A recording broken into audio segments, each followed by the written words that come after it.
A Naro il passato illumina il futuro con antichi lampioni. È stato acceso infatti l'albero della luce.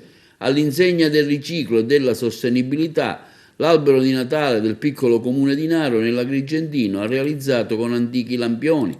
Le festività natalizie a Naro accendono giacimenti di memoria, di modelli, di valori, un balzo all'indietro nel secolo scorso che si realizza con un albero di Natale innovativo illuminato dagli antichi lampioni.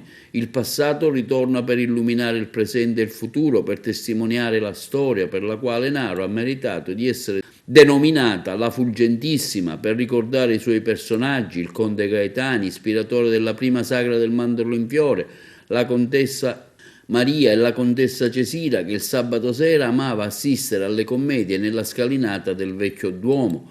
Lungo il fil rouge della memoria identitaria che coincide con quelle radici arabo-normanne che tanto hanno influito nella storia della Sicilia, Naro ritrova il suo fascino con un progetto sostenuto dal distretto turistico Valle dei Templi.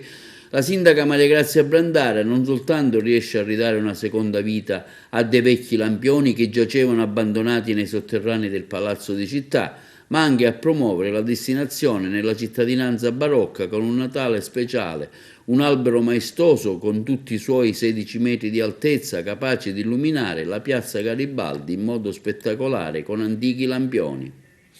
L'albero, afferma il sindaco Maria Grazia Brandara, vuole essere un inno all'ottimismo.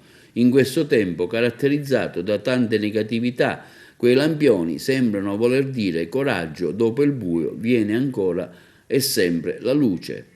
Anche Fabrizio Lagaipa, amministratore del distretto turistico della regione siciliana Valle dei Templi, afferma come il Natale sicuramente è diverso e questa luce sarà possibile grazie al comune di Naro e all'associazione Auser presieduta da Lillo Novella e a quanti stanno offrendo il loro personale contributo per la buona riuscita dell'iniziativa.